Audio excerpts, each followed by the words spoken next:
Novamente, eminente representante do Ministério Público do Trabalho, senhoras e senhores aqui presentes, bom dia. Bem, excelentes. Antes de mais nada, o reclamante recorrente renova aqui o registro de respeito em face da sentença de primeira instância, mas com todas as vênias discorda, e nós exporemos aqui, nós teceremos aqui as considerações pertinentes, probatórias, para tentar modificar o entendimento dessa Corte. É, o objeto dessa ação aqui, doutor Tiago, doutor Arnaldo, é um pedido de diferença do vale alimentação e da gratificação da dupla função, bem como pedido de danos morais ou honorários de sucumbência. Com base em quê? Em 2020, essa Egregia Corte, de forma equivocada, data venha, homologou um dissídio coletivo, doutor Ramon, um dissídio coletivo que foi instaurado entre a Federação, né, a Federação Interestadual dos Trabalhadores de Transporte de Passageiros, que fica na Bahia, e o Sindicato das Empresas de Ônibus aqui de João Pessoa, Sintur. Fizeram esse acordo, né, no dissídio, foi homologado por essa Egregia Corte, no sentido de reduzir, de forma drástica, o vale alimentação, que era de R$ 600 para 300, e a gratificação da dupla função de 300 para R$ 100, em um período onde os trabalhadores mais necessitavam, que foi o período da pandemia, período pandêmico. O TST, de forma justa, legal, deu provimento ao recurso do Ministério Público do Trabalho e extinguiu o processo sem resolução de mérito, pois entendeu que não havia legitimidade de causa da federação. Com base nesse entendimento, com base no princípio da intangibilidade salarial, da irredutibilidade salarial, né, com base no princípio da alteração contratual lesiva, é que o reclamante, recorrente do presente feito, pugna pelo pagamento dessa diferença salarial, tanto da alimentação como da gratificação da dupla função. A empresa, por sua vez, muito bem assistida, defende a tese de que não existe a ultratividade das normas coletivas, das convenções coletivas à época. Porém, o que a gente está discutindo e defendendo aqui nesse caso específico não é a questão da ultratividade da convenção coletiva de 2019, bem como as demais. O que a gente está defendendo aqui é a questão da afronta à indisponibilidade absoluta dos direitos sociais, que foi afrontado. Daqui a pouco, Vossas Excelências vão julgar aqui casos onde sindicatos vão colocar na norma coletiva que não é mais preciso assinar carteira de trabalho. Não precisa mais assinar carteira de trabalho, não precisa mais pagar 13º, férias, e eu tenho medo de que isso passe, de que o negociado passe sobre o legislado. E é desse jeito que o Brasil está se tornando.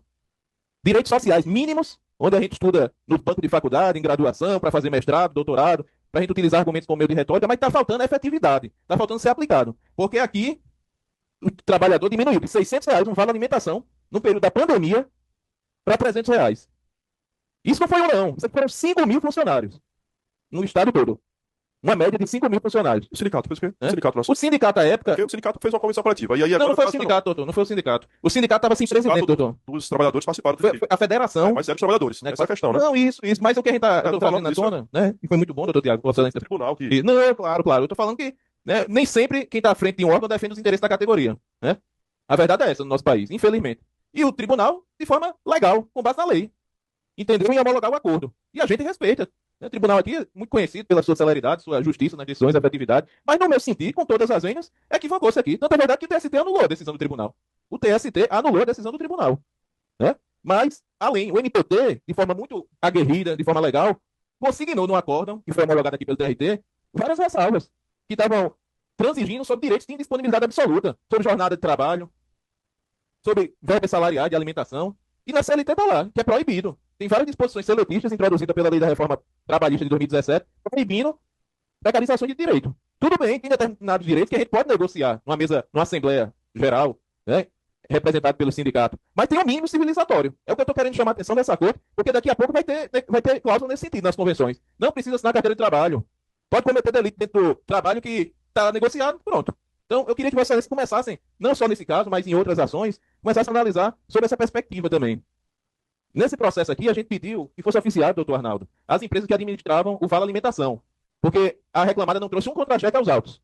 Não tem nenhum documento comprovando pagamento de Vale Alimentação, nenhum documento comprovando pagamento de gratificação de dupla função. A gente pediu, reclamando que fosse oficiado para a empresa trazer, para a gente ver realmente o valor. Porque a gente já diagnosticou em outra ação que nem esse valor de R$ 300 do Vale Alimentação vem sendo cumprido pela empresa. Tá a quem? O tribunal reduziu de 600 para 300, o tribunal não, retificando, né? O acordo que foi homologado pelo tribunal consignou uma redução de R$ 600 para R$ 300 do Vale Alimentação e da gratificação da dupla função de 300 para 100. Né? Então, excelência, a gente solicitou, o nobre julgador de piso indeferiu esse pedido de ofício às empresas, de modo que a gente entende também que houve uma nulidade processual de cerceamento do direito de defesa, que desde já fica requerido que seja acolhida por essa corte. Se não for acolhida, na matéria de fundo meritória, que seja provido o recurso a fim de reformar com todo respeito a sentença de piso e deferir a diferença do vale alimentação e da gratificação da dupla função. O dano moral, a gente entende aqui respeitosamente que é um dano moral aqui, um dano in re ipsa, né? O simples fato aí por si só, uma redução salarial de verba alimentar num período de pandemia, por vários anos, durante o período que o trabalhador mais precisou, entendemos que viola aqui os direitos constitucionalistas do hipossuficiente. Então, por essas razões, deixando consignado aqui que estamos discutindo teses jurídicas, que são teses jurídicas, são processo de uma forma respeitosa, mas também não podemos deixar de se aguerrir e fazer as considerações pertinentes. Agradeço a atenção.